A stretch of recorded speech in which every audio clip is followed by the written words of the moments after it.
José María Frade es un destacado neurocientífico español con una sólida trayectoria en investigación biomédica, enfocado especialmente en los mecanismos de degeneración y regeneración neuronal, y actualmente ejerce como investigador científico en el Instituto Cajal del CSIC, que es el Consejo Superior de Investigaciones Científicas, y es cofundador y director científico de la empresa biotecnológica Tetraneuron.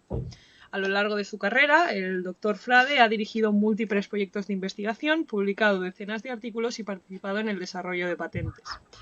Su grupo de investigación se concentra en comprender los procesos celulares que regulan la transición entre proliferación y diferenciación neuronal, así como las alteraciones de estos mecanismos en patologías cerebrales. Esta amplia trayectoria científica y su marcado enfoque translacional hacen de su grupo de investigación y del señor Frade un puente entre la investigación básica en neurociencia y su aplicación terapéutica real. Y bueno, desde Michitech nos gustaría agradecerle que nos deje un poquito de su tiempo y de su conocimiento para hacer este trabajo y este proyecto divulgativo que creemos que es súper importante dar a conocer o por lo menos visibilizar este lado de la investigación que a lo mejor a muchas personas pues les puede generar un poco de duda, de controversia, y pues creemos que es importante, y contar con su opinión, pues bueno, es un honor, y para usted usted es un ejemplo para nosotras. Entonces, estamos súper agradecidas. Y bueno, vamos a comenzar con la primera sección, que es un poco que nos hable de usted. Yo acabo de hacer una introducción de lo que hay en la ciencia, de lo que hay en ResearchGate, en el instituto del CSIC, pero quiero saber de usted quién es José María Frade López. Bueno, pues yo soy una persona que siempre ha tenido mucha curiosidad por entender todos los procesos biológicos y no biológicos, o sea, entender un poco todo. ¿Quién soy yo? Ese es mi ¿y qué hago aquí en este mundo que me he sorprendido estando aquí? Entonces, en ese sentido, pues me delimité más hacia aspectos biológicos, aunque me fascina todo lo que sea ciencia e incluso también cuestiones humanistas me gustan también. Yo pues decidí estudiar biología, ciencias biológicas en Madrid, en la Universidad Complutense de Madrid, y desde 1984 hasta 1989 cursé la carrera, la licenciatura que era antes, ahora son grados y máster, pero antes era licenciatura. Luego hice lo que es el equivalente a un trabajo de fin de máster, era la tesina que se llamaba. Estuve en un departamento de genética de allí de la Complutense haciendo trabajos más agronómicos, por decir así, porque estábamos con marcadores en cereales y historias así. Y luego pues me surgió la oportunidad de hacer mi tesis en neurobiología y entonces pues me encontré un laboratorio que me acogió, hice la tesis aquí en el Instituto Cajal. Obtuve el doctorado por la Universidad Autónoma de Madrid y luego pues decidí hacer una etapa postdoctoral en el extranjero. En esa época yo leí la tesis en 1994, me quedé un año más con un contrato postdoctoral aquí en Madrid, pero era muy importante irse al extranjero en esa época y me fui a un instituto Max Planck en Alemania, el de neurobiología, en un departamento en el que habían descubierto una proteína muy importante que es el sistema nervioso, que es el BDNF, el Brain Derived Neurotrophic Factor, que es de la familia de NGF, que le dieron el premio Nobel a Rita Levi-Montalcini por su descubrimiento.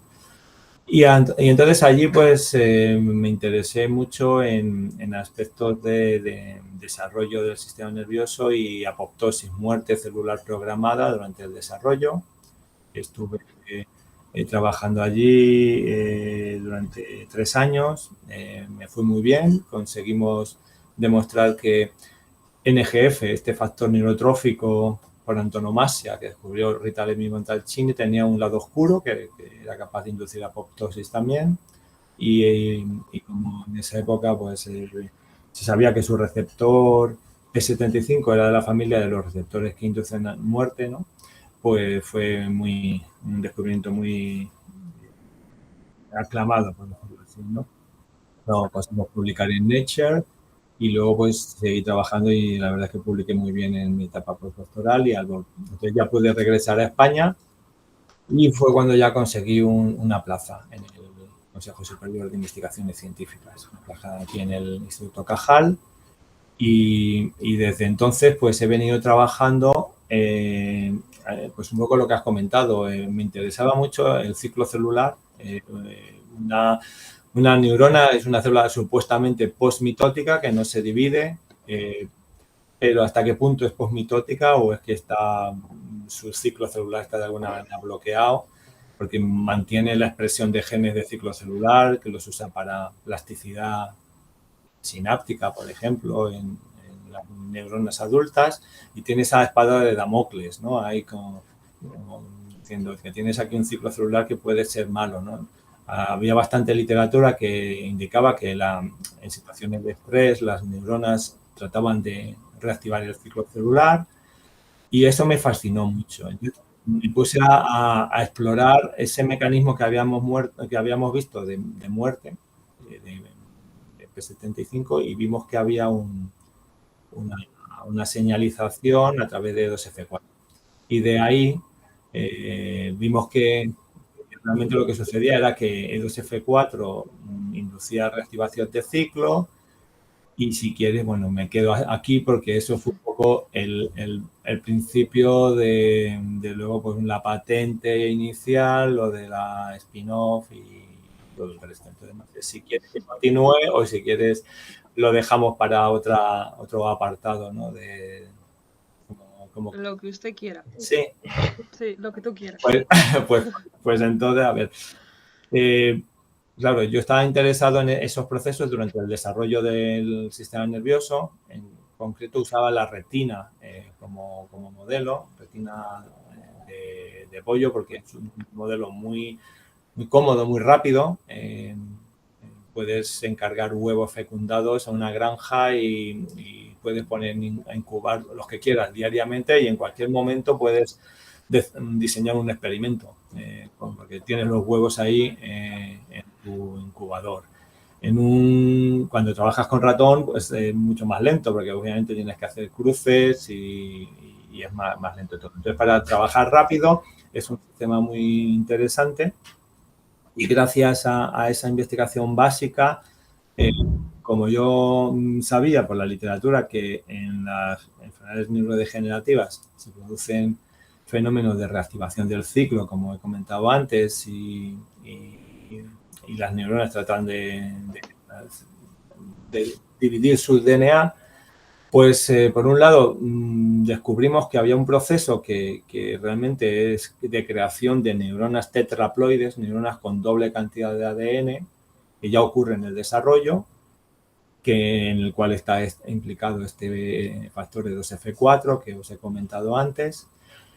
Y postulamos que quizá ese mismo mecanismo podría estar funcionando en el cerebro adulto, en el que también se pueden estar produciendo neuronas con doble cantidad de ADN tetraploides, que ahora sabemos que tienen un fenotipo más tipo senescente, ¿no? Cuando tiene lugar en una neurona ya diferenciada. Y bueno, pues hicimos una patente en la que usábamos una molécula equivalente a 2F4 pero modificada que no es capaz de fosforilarse por la quinasa P38 que sabíamos que era la que inducía esa reactivación del ciclo en neuronas durante el desarrollo y que se sabe que también se activa en patología en el cerebro en neurodegeneración en etapas muy tempranas, una quinasa de estrés que se activa en múltiples tipos de situaciones de estrés celular. Entonces, pues con esa patente, pues CSIC es propietario de la patente, porque claro, yo trabajo para CSIC, entonces yo soy el autor intelectual, pero la patente es de CSIC, entonces CSIC me dijo que, bueno, si conseguía alguna empresa interesada en la patente, pues que continuábamos con el tema. Entonces, pues lo que por cuestiones de serendipity en inglés, o sea, de casualidades del destino, conocí a unos inversores que les interesó el proyecto, que creyeron en el proyecto y que empezaron a invertir. Al principio fue como un mero proyecto de investigación en el que ellos financiaban el trabajo que hacíamos en el laboratorio. Se contrató a una persona para hacer las labores más del día a día y pudimos demostrar que pues E2F4 y P38 estaban ahí en el cerebro y en situaciones patológicas, en modelos animales. Y lo que hicimos fue generar un ratón transgénico que expresa esta proteína modificada de E2F4, que la llamamos E2F4-DN, de dominante negativo, porque bloqueaba la reactivación del ciclo en las neuronas. Y entonces, bueno, pues en estos ratones transgénicos que expresan en sus neuronas esta molécula, vimos pues que vivían más tiempo y que todos los efectos eran positivos. Cruzamos esos ratones con un modelo de Alzheimer, que hay ratones transgénicos en los que se expresaba unos genes humanos que producen Alzheimer familiar. No sé si estáis al tanto, APP, que es la proteína precursora del beta-amiloide, con unas mutaciones, y luego presenilina 1, que es un miembro de la gama secretasa, que es la que corta en la región intramembrana, ¿no? y libera el péptido beta-amiloide. Entonces, usando ese modelo animal, cruzándolo con nuestros transgénicos, pudimos demostrar que se revertían la patología en la enfermedad, ¿no? Entonces nos pusimos muy contentos y dijimos, pues ya está, vamos a empezar ya en serio a desarrollar una empresa, porque hasta ahora era simplemente pues los inversores y nosotros en el laboratorio. Entonces ya se trajo personal que se encargaba de lo que llaman el fundraising, que es conseguir dinero, que eso es fundamental, porque cuando te metes en un proyecto así necesitas muchísimo dinero, conseguir nuevos inversores. Empezamos a explorar maneras de introducir en las neuronas nuestra proteína.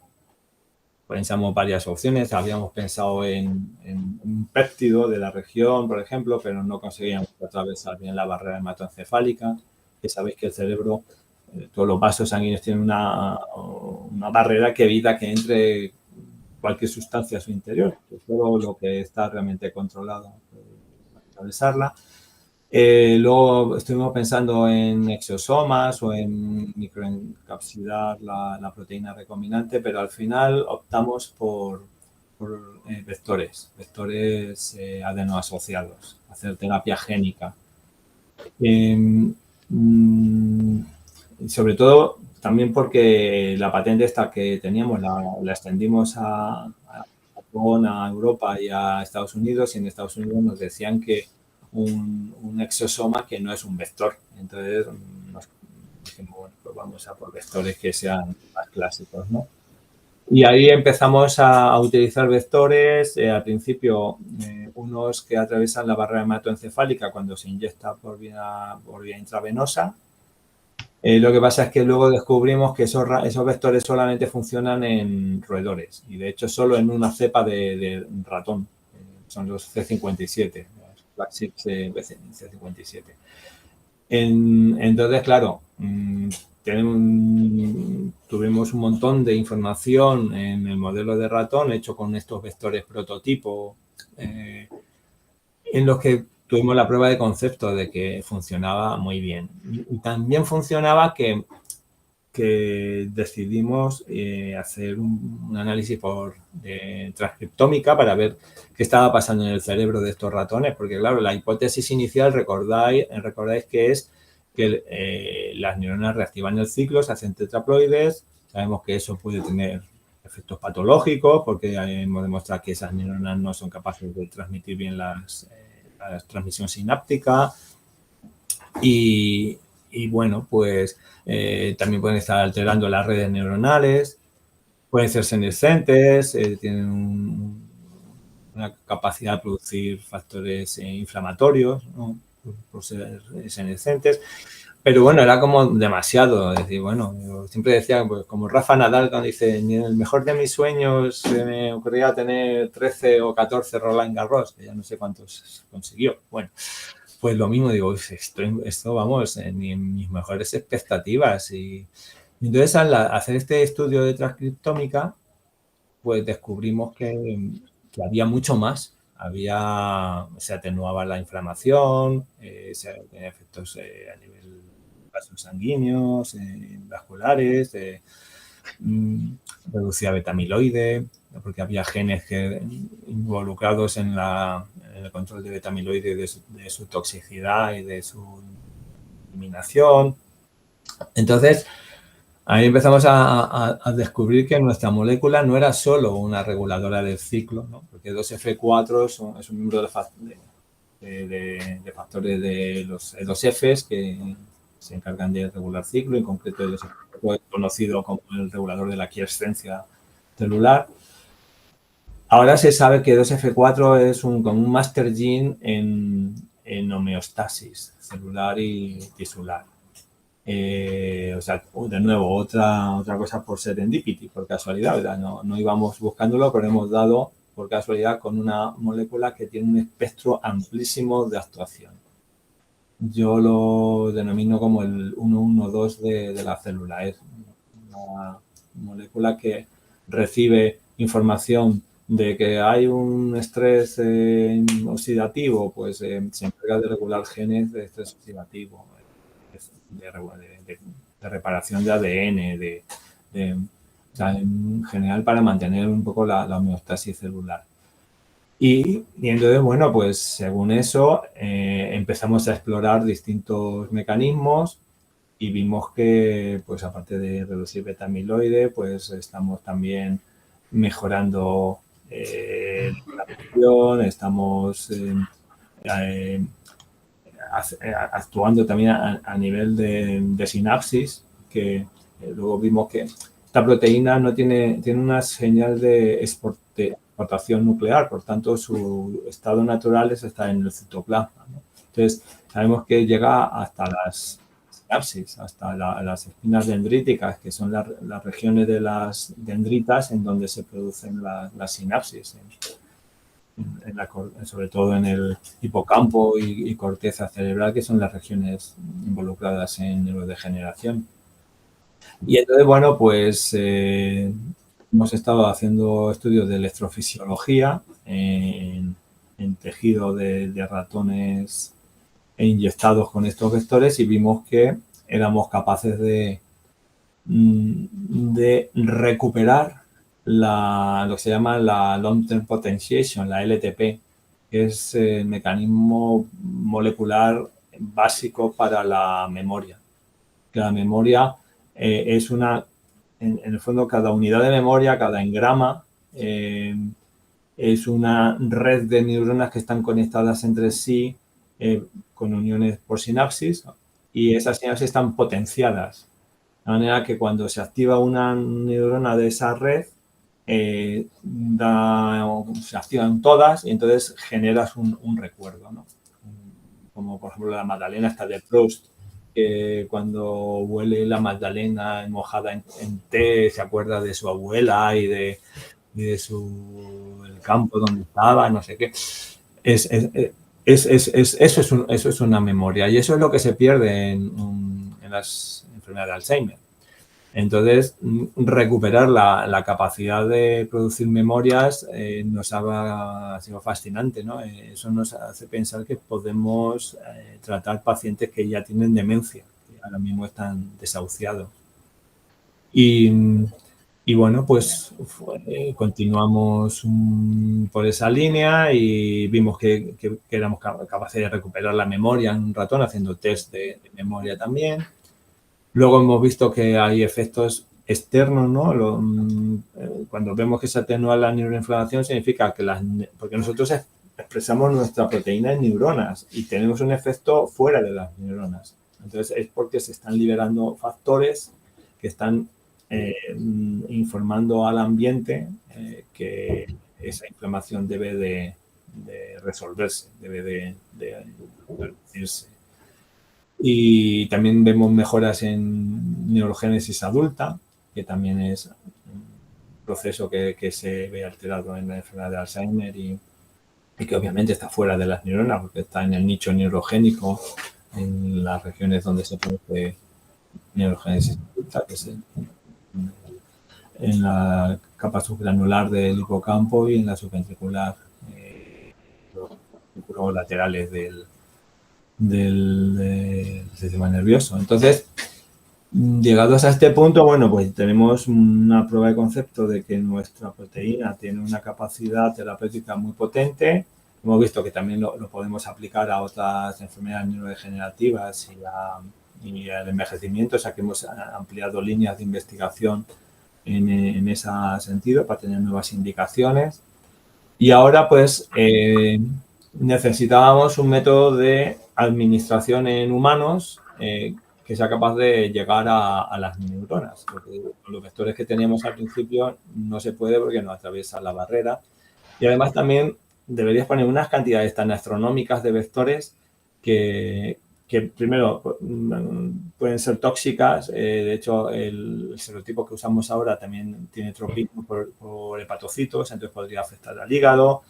Y aparte el coste sería astronómico porque necesitarías gastar millones por persona. O sea que no, hoy en día, de hecho, es una de las líneas de investigación que hay en terapia génica en general, es de encontrar nuevos vectores que sean más baratos y que funcionen mejor. Eso es algo que está ahora mismo hay un congreso ahora mismo en Sevilla de terapia génica y celular de la Sociedad Europea de terapia génica y celular, que hay un montón de ponencias hablando sobre estos temas, ¿no?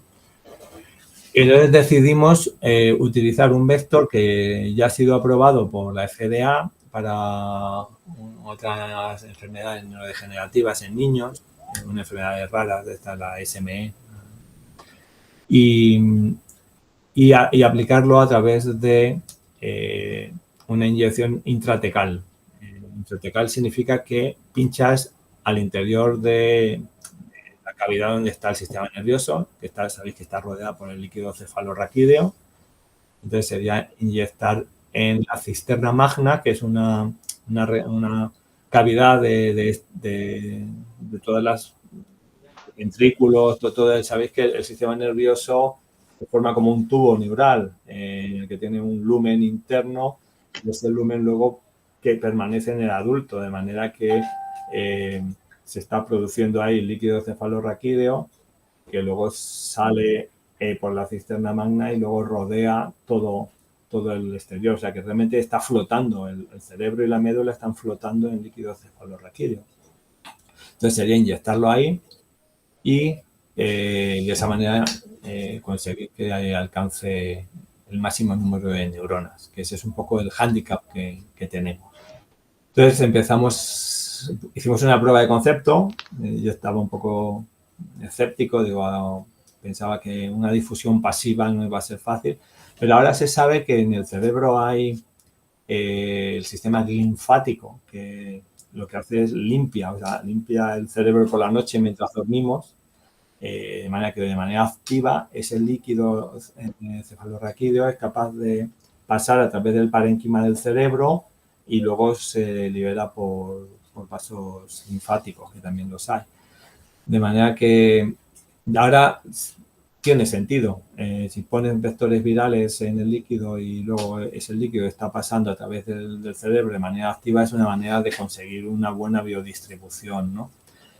Y hemos conseguido hacer eso. En ratón funciona bien, hemos conseguido una buena biodistribución con una dosis que hemos calculado en función de lo que teníamos con los vectores prototipos que os comentaba. Hemos visto que tiene eficacia equivalente a la que habíamos observado con el otro modo de administración y no tiene toxicidad. O sea que los animales tan sanos no tienen problemas. Han visto patología, no se detectan daños y los animales están bien.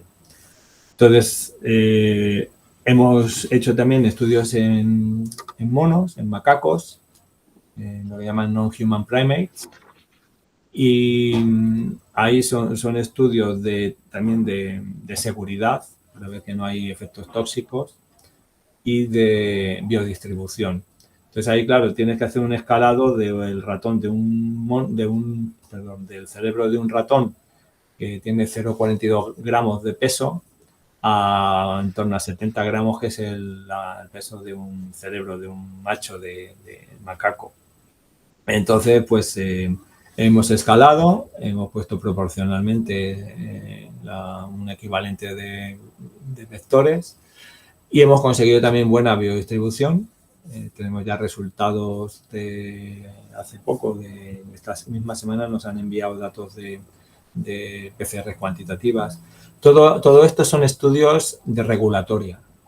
Entonces, los estudios de regulatoria tienen que hacerse pues según establecen las agencias regulatorias, la Agencia Española de la AEMS, la Agencia Española de Medicamentos y Productos Sanitarios, o la FDA, la Foods and Drugs Administration de Estados Unidos, la European Medicine Agency, la EMA, que la AEMS, la española, pertenece a la EMA, y se hace siempre con empresas contratadas, o sea, el sponsor, que somos nosotros, la empresa que quiere desarrollar el producto, tiene que contratar a un sponsor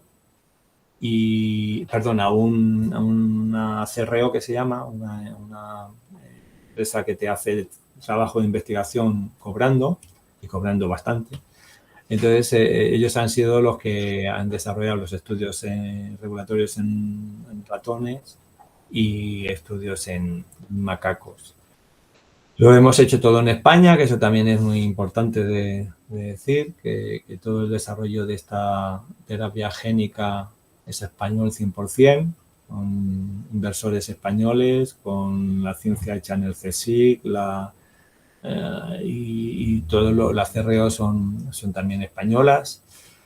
Y ahora tenemos ya datos buenos también en los monos. Hicimos un primer estudio con 2 monos solamente, pues porque nos íbamos a gastar una pasta en el estudio de verdad. Y dijimos, vamos a ver si dándole una dosis doble de la terapéutica o la terapéutica, a ver qué pasa, a ver si tenemos toxicidad, porque si vemos que hay toxicidad con la más alta, pues hacer el estudio pues con la dosis terapéutica y la mitad de la terapéutica, que también hemos visto que es eficaz. Entonces, dejamos los animales 5 meses, queríamos dejarlos 6, pero al final dijimos, porque podía suceder que no se estuviese expresando el transgen en esas neuronas, y vimos que sí, que sacrificamos los 2 animales y demostramos que se estaba expresando. Por tanto, dijimos, pues venga, vamos a hacer la dosis terapéutica y la dosis máxima posible de inyectar, que eran en 4 mililitros, que es el máximo que se les podía inyectar en el líquido cefalorraquídeo. Y los resultados son buenos, de manera que ahora ya estamos en la fase de entrada en clínica. Eso supone redactar toneladas de informes. Hay una persona contratada con experiencia en regulatoria que se está encargando de todo eso. Luego todos los trabajadores de la empresa, que hay gente, son sobre todo científicos que se han quedado en el paro aquí en el Cajal y que los ha contratado la empresa. O sea, que nos nutrimos ahora pues hay 6 personas contratadas. Y ahí se va a contratar 1 hora también, precisamente el mes que viene. O sea que realmente toda esta gente ha tenido que liarse a escribir informes de todo lo que han estado haciendo ellos, y luego yo tengo que leérmelo todo y firmar como director científico, y bueno, luego pues esta persona, Mar, se encarga de compilar toda la información que nos llega de la CROs. Hay un montón de burocracia, y el objetivo que tenemos es que para finales de noviembre poder presentar ya el dossier de lo que se llama el CTA, que es el Clinical Trial Application, a la AEMS. Ya hemos hablado con ella en 3 ocasiones, una antes de la pandemia, en 2020, durante la pandemia, que tuvimos ya unas recomendaciones que nos hicieron, que tuvimos que desarrollar todos los ensayos. Y ahora hemos tenido, antes del verano, y otra reunión informal para contarles un poco los progresos que teníamos. Sobre todo lo que se llama el CMC, el CMC, que es la parte técnica que, claro, no es lo mismo pinchar un ratón con un vector que pinchar a un humano. Tienes que demostrar que tu vector no tiene contaminaciones, es reproducible de los de lote. Y claro, luego más adelante hablamos de problemas técnicos de las biogénicas, que es donde te encuentras ahí y dices, hostia, que tengo ahí un callejón sin salida. Y tuvimos varios problemas que hemos tenido que ir solventando. Y entonces ahora, pues, le mandamos en agosto como un dossier muy preliminar de lo que teníamos por entonces. Estamos esperando que nos respondan. Un poco como que nos den un feedback de cómo plantear ahora ya el CTA. Y cruzar los dedos. Ya estamos hablando con hospitales también aquí en Madrid. Tenemos ya casi, bueno, tenemos una reunión con ellos el lunes, aquí en el Hospital HM de Móstoles, que tienen un centro de investigación bastante potente y están muy interesados en ser pioneros en terapias avanzadas, ¿no? Las terapias génicas y las celulares se llaman terapias avanzadas, ¿no? Entonces, les interesa mucho. Lo que ahora tenemos que identificar es un líder clínico para liderarlo. Claro, ahora hay que reclutar a pacientes. Se ha diseñado también un ensayo clínico que a día de hoy está todo un poco más o menos decidido, pero todavía no es final, ¿no? Entonces, la idea va a ser hacer un estudio pequeño, lo que se llama fase 1, 2A, que incluya, porque ya sabéis que normalmente hay 3 fases, la 1, la 2 y la 3. La 1 es solo para ver...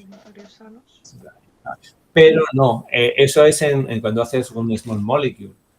Tú a un paciente sano voluntario, si pasa algo, le dejas de dar la pastillita y le tratas de controlar lo que ha pasado y le rescatas, supuestamente. El problema es una terapia génica que es irreversible. Estás metiendo un transgen en unas neuronas y eso ya no se lo sacas. Entonces, no puedes usar a un paciente voluntario que dice, bueno, yo me voy a prestar aquí a que me metas un gen que no sabemos qué va a pasar. En los monos va muy bien, pero yo qué sé, a ver si me generas aquí una esquizofrenia. Entonces, no, hay que hacerlo con pacientes de Alzheimer. Y vamos a proponer que sean pacientes ya en estadio CRD2, que es un estadio de demencia moderada, que no tiene terapia, están desahuciados, en los que ya tienen problemas cognitivos importantes. Y como tenemos pruebas de que en los ratones que ya han perdido la memoria son capaces de recuperarla, pues tenemos la esperanza de que suceda lo mismo en un humano. Porque recordad lo de la LTP, la long term application, ese mecanismo se descubrió en un molusco, en Aplysia. Cuando tocas el sifón del molusquito el animal aprende y cierra las valvas, ¿no?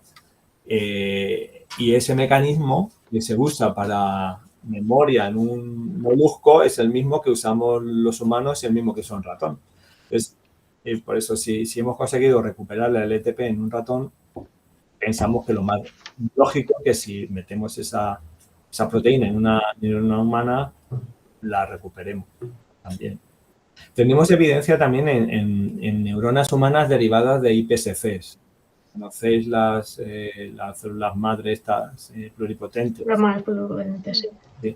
Que tú puedes, a partir de un paciente, o sea, una persona normal o de un paciente con una enfermedad genética, tú puedes obtener células de su cuerpo, desdiferenciarlas y luego las diferencias con un protocolo específico al tipo celular que más te guste, ¿no? La tecnología ahora mismo, pues, consigues neuronas de hipocampo. Aquí en el Instituto Cajal hay un grupo que trabaja en eso, con el que hemos colaborado. Y entonces en esas neuronas humanas le hemos metido nuestra proteína y hemos visto que no tiene alteraciones en sus propiedades electrofisiológicas. El potencial de membrana, la capacitancia, la resistencia, la capacidad de excitación, excitación normal, y la morfología también es normal en principio. Entonces, pensamos que en un humano no debería de haber ningún problema. Pero volviendo a lo de los voluntarios, pero bueno, aunque haya problemas, pero yo no me prestaría voluntario si a que me hagan una terapia génica. Entonces, está ya contando pues un poco el final. Ya hay 3 fases, pero nosotros la idea es agrupar en un primer estudio una fase 1 con una fase 2A, que se llama fase 1, 2A, en la que estás viendo seguridad, sobre todo, ese es el primer endpoint del ensayo, ver que no está generando problemas en los pacientes. Y luego, si tienes algún indicio, aunque sea muy, muy minoritario, de que hay algo de eficacia, pues ya eso es importante. Entonces, como estamos viendo estos efectos tan notorios en los ratones, pues pensamos que podría ocurrir que los pacientes inyectados, pues al menos se frenase su deterioro cognitivo, incluso se recuperase algo, ¿no? O ya en el mejor de los casos que se saliesen por ahí escribiendo como Shakespeare, yo qué sé. Pero vamos, que vamos a hacerlo así, vamos a hacerlo con, en principio, 3 pacientes iniciales con la dosis baja, que hoy por hoy no está definida del todo, pero lo más probable es que sea la dosis baja, o sea, la mitad de la dosis terapéutica, y la dosis alta que sea la dosis terapéutica de los monos. Porque hemos visto que la biodistribución, cuando le pones más cantidad, tampoco que consigas mucha más expresión del transgénico. Entonces, con la dosis media, que es eficaz en ratón, y la dosis terapéutica, debería de funcionar sobre el papel. Escalando siempre, porque claro, el cerebro de un humano pesa 1,5 kilos, 1.500 gramos, y el de un mono son 70, entonces habrá que escalar. Se va a hacer análisis cerebral para luego identificar y calcular o estimar la masa que tiene ese cerebro. De manera que pueda hacer una inyección del número de VGs, que es la unidad que se usa de vector genomes, genomas virales, viral genomes, serían VGs por kilogramo. Ese es el valor que usamos para la administración. Y se haría en 3 pacientes, uno primero solo, dejándole un par de semanas para ver si pasa algo. Y si no pasa nada, pincharían más, se dejarían 2 meses, se evaluaría si hay efectos de seguridad, si ya se empieza a detectar algún efecto de eficacia. Luego se inyectaría otro con la dosis alta, igual, dejar 2 semanas, luego otros 2 más con la dosis alta, y al final evaluar de nuevo si hay efectos de toxicidad y de eficacia, y decidir otros 3 más. Si darle la dosis baja, si vemos que con la baja ya hay algo de evidencia de que se ve algo, dar baja, y si no, darle de nuevo la alta. De manera que tendríamos a 6 individuos con dosis alta o baja y 3 con dosis alta, baja o alta, ¿no? Y en paralelo llevar también un grupo de pacientes, y que eso nos permita también, aunque hay lo que llaman la historia natural, que es cómo se desarrolla la patología, según está publicado en la literatura científica, pero llevar pacientes muy equivalentes, muy homogéneos. Vamos a hacer una serie de criterios muy de homogeneidad para que haya la mínima variabilidad posible. Entonces, llevar un grupo en paralelo y ver cómo evoluciona cognitivamente y con otros parámetros que vamos a mirar también biomarcadores de distinto tipo. Tenemos un equipo muy potente, no eso lo he comentado porque tenemos como director médico a Álvaro Pascual Leone, que es un catedrático de Harvard, del Harvard Medical School. Y también lo conocimos de manera casual, porque su padre es amigo de la empresa. Y él es capaz de medir LTP in vivo en pacientes. Queremos ver también si se recupera LTP mediante ensayos in vivo, ¿no? Si al final conseguimos algún efecto, siempre se puede ampliar el grupo. Tenemos pacientes en paralelo que se puede administrar. Y bueno, y si todo va bien, luego pues habría que... Hemos contratado a una empresa también, lo tiene que hacer una empresa que lleva toda la gestión de los datos que surjan y demás. Y luego habrá que presentar otra propuesta. Queremos ir también a Estados Unidos, entonces a lo mejor todo esto ya son cuestiones estratégicas futuras de si volvemos a la española o lo intentamos en Estados Unidos, hacer ya un estudio que sea un 2B3, ojalá, que nos permitan, porque entonces ahí ya sí que se haría un estudio más grande en el que ya tendría que estar pues alguna farmacéutica potente comprarse esta parte de la empresa para desarrollarlo, porque ya con el músculo financiero que tenemos ya meterte en eso es que estamos hablando ahora de hemos gastado ya 13 millones de euros y vamos a gastarnos 4, o sea, una pasta, 12 millones más. O sea, que para tirar luego a un estudio más grande es muy complicado. Bueno, yo creo que ya me enrolla bastante. O sea, no sé. Sí. Realmente nos ha contestado a la gran mayoría de las preguntas que teníamos. Exactamente. Así es que, solo por aclarar un par de puntos, Sí. ¿la terapia estaría enfocada a una sintomatología concreta o a la gran mayoría de pacientes con Alzheimer? ¿O cómo está la cosa? A ver, la respuesta es poliédrica. O sea, en principio, tal como lo vemos, esta terapia debería funcionar para cualquier enfermedad neurodegenerativa, porque la diferencia entre, por ejemplo, entre Parkinson y Alzheimer es que Alzheimer tiene los efectos sobre todo en hipocampo, corteza, regiones límbicas, mientras que el Parkinson es en sustancia negra y estriado. Entonces, dependiendo de la región que se ve afectada en el cerebro, pues se produce una patología u otra, pero al final todo es neurodegeneración. Y al final muchas veces no hay algo... Tú puedes tener Alzheimer, pero puedes tener un poquito de demencia de cuerpo de Lewy, que también está relacionada con Parkinson. Entonces, en principio, lo que queremos es empezar con algo muy concreto. Pues que os decía, no vamos a hacerlo muy global para que sea lo más homogéneo, para que los resultados sean lo más congruentes estadísticamente también. Y además, por otro motivo muy importante que hay que tener en cuenta cuando creas una empresa también biotecnológica, es el futuro, cómo vendes esto. Porque claro, tú imagínate que conseguimos curar el Alzheimer y el siguiente paso, te aprueba ya la agencia, dice, úselo, venga.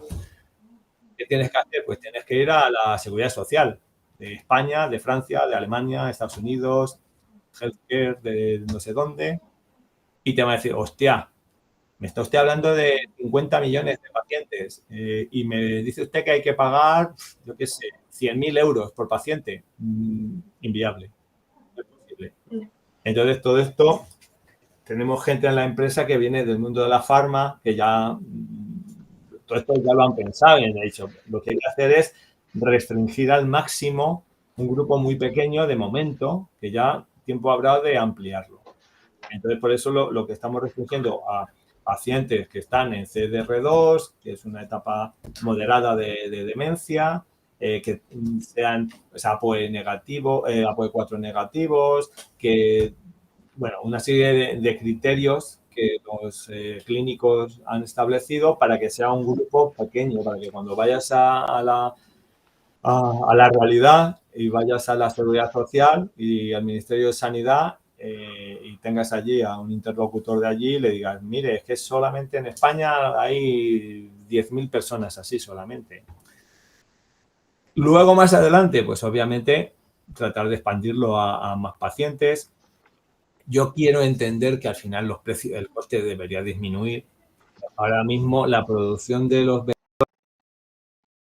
Si queréis entramos en detalles, nos quedan todavía 10 minutos, en detalles más técnicos, ¿no? La producción de un vector vale millonadas, millonadas. O sea, vamos a comprar vector para este ensayo clínico y nos va a costar 3.280.000 euros. De manera, y vamos a inyectar, yo os he dicho, a 9 personas, o sea que podríamos pinchar a más, pero tampoco muchas más. Si conseguimos bajar dosis, pinchar con la dosis media, sería mejor porque puedes pinchar el doble de pacientes, ¿no? Pero en cualquier caso, te puede salir un paciente por 200.000 euros, 100.000 euros. También en la negociación con la sanidad y con los ministerios también puedes aducir, mire, es que a ver, un paciente de Alzheimer tiene un coste tremendo, social y económico. Tiene familias hechas polvo, el coste de ansiolíticos y para los familiares que están hechos polvo. O sea, yo tengo a mi suegra con Alzheimer y se pone a pegar gritos como loca.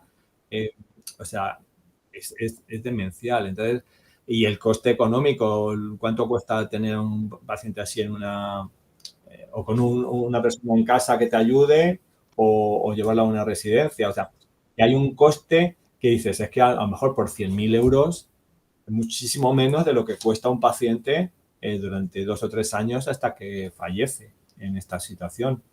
Y si es un paciente joven, uno de los criterios que también vamos a usar es que tengan demencia, pero que sean jóvenes, que tengan 60, 65 años o que a ver los haylos. Lo que pasa es que son pocos y esto también reduce el coste. Entonces, claro, decirle una persona con 65 años que le puedas dejar vivir otros 20 años más, pues no es lo mismo que decir, no, es que esta terapia es para un señor de 85 y va a vivir 2 años más solo. Entonces, todas estas cosas hay que tenerlas muy en cuenta. Y el coste de la producción. No sé si te he respondido al final. Sí. Pero ¿realmente piensa que puede valer 100.000 euros? Porque estamos viendo que las terapias génicas que hay actualmente rondan mínimo los 700.000. Claro. Y más hacia los millones. Pero ¿sabes por qué? Porque son terapias que se hacen para enfermedades raras. O sea, la diferencia entre nuestra terapia y la clásica es que en la clásica tú tienes a una persona con una mutación en un gen que desarrolla una patología. ¿Tú qué haces? Pones el gen correcto, el wild type, se lo administras y le curas. Eso no tiene tantos problemas de bioseguridad porque se supone que está metiendo la proteína wild type, la nativa, en este paciente. Entonces, ¿qué pasa? Que a lo mejor hay 5 pacientes en toda España. Y entonces tú tienes que producir un lote clínico y te cuesta 3 millones de euros. Y dices, joder, pues tengo que repartirlo entre 3 personas, pues me sale 1 millón por persona, ¿no? Más el dinero que se lleva la empresa, obviamente. Entonces, claro, y tú vas al proveedor y le dices, oye, que esto es muy caro. Y dice, es lo que hay, las lentejas las comes o las dejas. Porque, claro, dice, tú me pides un lote cada año. Pues, un lote al año no voy a negociar contigo, te cobro esto. En nuestro caso es distinto. Nosotros tenemos una terapia génica en la que no es una mutación. O sea, de hecho, yo trato de venderlo como que sí, porque el 2F4 cuando se fosforila por P38 es como si mutase, entre comillas. Y nosotros lo que hacemos es meter un E2F4 que no es susceptible de mutarse, de fosforilarse. Entonces, claro, pero la agencia te dice, pero está metiendo usted un gen que no es el que está normalmente. Entonces, por eso tenemos que hacer muchísima demostración de que no hay efectos secundarios, muchas enfermedades, etcétera. ¿Qué pasa con nosotros? Pues que tenemos a miles de personas. Entonces, claro, ya no es lo mismo. O sea, nosotros ahora, con 3 millones de euros, podemos pinchar mejor a 20 y tantos pacientes. Pues ya te sale la cosa mejor con el margen de beneficio de la empresa, 200.000 euros. Yo estoy seguro, y de hecho el miércoles vamos a hablar con la empresa que nos lo produce, que se llama Viralgen, que están en San Sebastián. Vamos a negociar con ellos, a decirle cuál estrategia de futuro. Si esto funciona, ¿qué estrategia nos planteáis? ¿Vais a ser capaces de producir miles porque claro, va a haber muchísima gente, vas a tener que producir muchísimos lotes y qué precio o sea, no puedes pretender cobrarnos 3 millones cada vez cuando nosotros te estamos dando un lote diario. Tienes 300 lotes al año, o sea, no me puedes decir que tenemos que pagar 300 por 3 millones de euros al año. Que no, no tiene lógica. Y es que si me obligas, el Ministerio de Sanidad va a decir que tururú y te tiras un tiro al pie, porque te vas a quedar sin un negocio redondo. Entonces, ahí vas a negociar y como todo, o sea, ese producto, yo estoy seguro que al final va a bajar de precio. O sea, no nos pueden pedir 3 millones cuando el coste real de producción a lo mejor no llega ni a 100.000 euros. ¿Entiendes? O sea, es que todas estas cosas ya son no es ciencia, esto es economía, que para un biotecnólogo lo tenéis que también controlar, entiendo, ¿no? Y os lo cuentan, ¿no? Pues este es el día a día. O sea, en ciencia básica estas cosas ni te las planteas, pero cuando ya te encuentras con la realidad, te encuentras... Otra pregunta más. ¿Cuál cree que es la perspectiva social acerca de este tipo de terapias? ¿Cree que la sociedad sabe? ¿Cree que harían falta iniciativas que permitan la divulgación para evitar pues, que posibles personas puedan tener una especie de respeto a este tipo de tratamiento? A ver, estas terapias ya están empezando a existir, la sociedad ya está empezando a descubrir que están ahí, ya hay terapias aprobadas por la agencia. Quizá los medios de comunicación deberían hacer un esfuerzo para explicar mejor en qué consisten estas terapias. También es cierto que ha habido casos a lo mejor de fallecimientos de pacientes con este tipo de... Entonces eso puede crear también un cierto miedo, pero es que este es el futuro. O sea, hace ya muchos años, cuando empezamos toda esta historia, dio la casualidad de que vinieron aquí al Instituto Cajal un representante de Johnson & Johnson, de Janssen, a darnos una charla en la que nos decían, mira, las enfermedades fáciles ya están todas curadas. Las small molecules lo curan. El problema es, a partir de ahora, ¿qué pasa?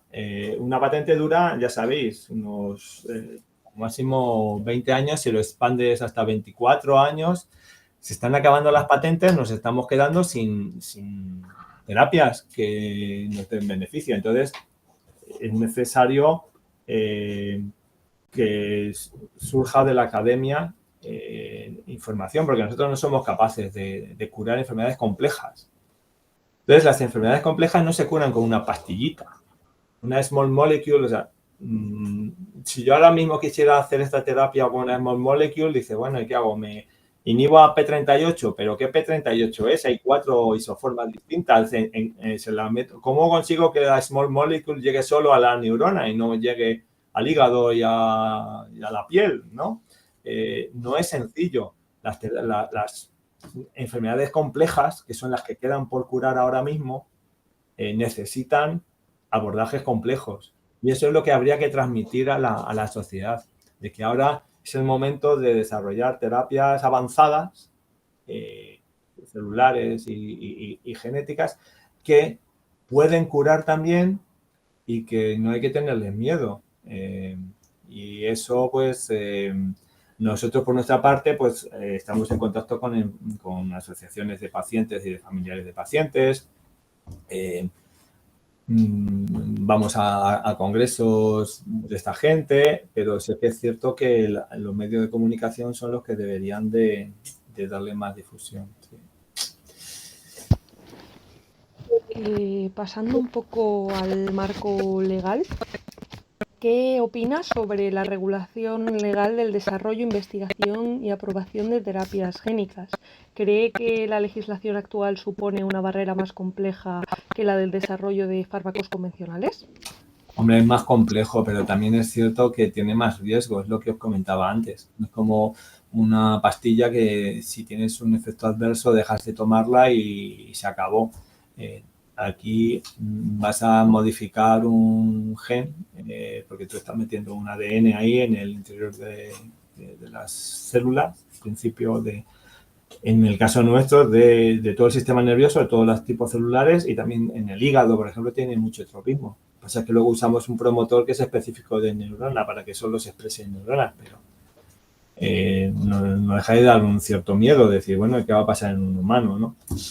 Y por tanto sí que es necesario que haya regulación. Y otra cosa es que siempre esta regulación va por detrás de la realidad, porque los vectores, al principio había vectores llenos y vacíos, ¿no? Entonces la empresa lo que te hace es que te purifica los llenos y te quita los vacíos, ¿no? Por una cromatografía. Y ahora resulta que hay parciales también. Hay vectores dentro de los llenos que están llenos parcialmente. Y entonces, claro, esto ahora es una revolución de hace un año y pico ahora. Nosotros tenemos vectores parciales, hemos tenido que separarlos de manera que no se puede trasladar a la industria porque se hace en muy pequeña escala. Y hemos podido demostrar que los vectores parciales no tienen potencia, no tienen efecto. Tenemos que hacer secuenciación masiva para ver qué secuencias hay ahí dentro y entonces la mayor parte son secuencias de nuestro transgen que le falta el promotor, por lo tanto, por eso no tiene potencia, ya que no son secuencias extrañas que están ahí. Entonces, todo esto va surgiendo a medida que va avanzando la tecnología y las agencias regulatorias están un poco corriendo detrás de los avances, ¿no? Y bueno, y ahora se han puesto muy serios con este tema de las parciales y nosotros pues hemos tenido que hacer un montón de experimentos para demostrar que nuestro producto no tiene problemas. Por eso estamos a la expectativa a ver qué nos dicen cuando hagamos la presentación del CTA. O sea que yo no veo mal que esté regulado, porque obviamente las agencias regulatorias, su función principal es la seguridad, es asegurar de que un producto que se va a administrar a un humano, hay pruebas razonables de que no va a causarle ningún efecto nocivo a esa persona, ¿no? Y eso es importante. ¿Y socialmente cree que puede ser un hándicap para la terapia génica que solo se pueda hacer en hospitales? Solo se puede introducir en hospitales, ya que suele ser intravenoso o, como ha dicho antes, intratecal. Sí. Todo eso no es de aplicación que alguien pueda hacer en su casa. Claro, sí, no, eso es otro aspecto muy importante. Lo que pasa es que, claro, no es lo mismo una administración. O sea, un paciente, en principio, tal como hemos diseñado el ensayo, va a estar un par de días en el hospital, si no pasa nada. Entonces, el primer día, lo que es la administración en sí es bajo sedación, no es complicada, es como hacer una punción lumbar, pero a nivel de aquí en la nuca, controlado con radiólogo y demás. Entonces, es una técnica que se hace relativamente fácil en poco tiempo. Y luego esa persona se deja en observación durante un día.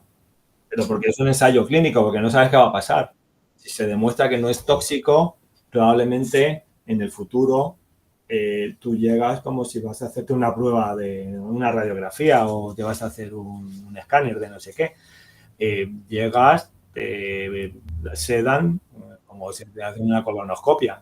Te administran esto y te dejan ahí media horita que te recuperes y te vas para casa. O sea que en ese sentido no va a ser tan complicado.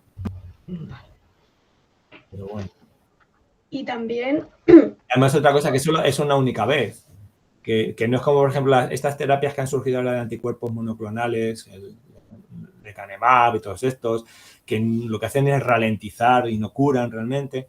Pero es que tienen que ir no sé si es cada 15 días al hospital tienen que ponerle por vía venosa, luego tienen que hacerle pruebas de imagen porque puede provocar áreas en el cerebro, que son microdilataciones, que puede, o sea, que tiene muchos efectos secundarios y es súper caro.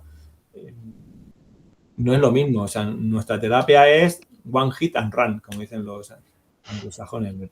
Le das el chute y ala, para casa. O sea, aquí, bueno, yo en ese sentido no creo que sea tan complejo. Vale. Bueno, esta pregunta se sale un poquito de la divulgación, pero es un poco más a modo de curiosidad nuestra. Su trabajo se centra en el factor de transcripción E2F4, que bueno, hemos visto que es multidisciplinar, está en todos lados. Por ejemplo, lo hemos visto en cáncer, en el ciclo celular, ahora en el sistema nervioso, digamos que tiene un rango de aplicabilidad enorme. Por lo que, ¿cómo identificaron esta diana? ¿Fue su única opción o la eligieron a través de un análisis in silico in vitro con otras potenciales dianas? Fue leyendo una publicación científica en la que habían observado reactivación de ciclo de neuronas y decían que el mecanismo era por E2F4 y P38 en adulto, en un ratón adulto. Entonces, claro, yo estaba con mi receptor de NGF, bueno, de las neurotrofinas, P75, y yo había demostrado que al activar este receptor inducía reactivación de ciclo en neuronas que se estaban diferenciando. Y la cuestión es, ¿cuál es la conexión? Entonces dije, pues vamos a probar a ver si es E2F4 y P38. Y entonces así hicimos y demostramos que se estaba fosforilando E2F4. Además tuvimos suerte porque al trabajar en pollo, si tú haces predicción de sitios de fosforilación, dio la casualidad de que solamente había 2 treoninas, o sea, 2 sitios susceptibles de fosforilarse por P38, que eran 2 treoninas que estaban una al lado de la otra en el pollo. Y mirando por comparación de secuencias, estaba conservado en otras especies.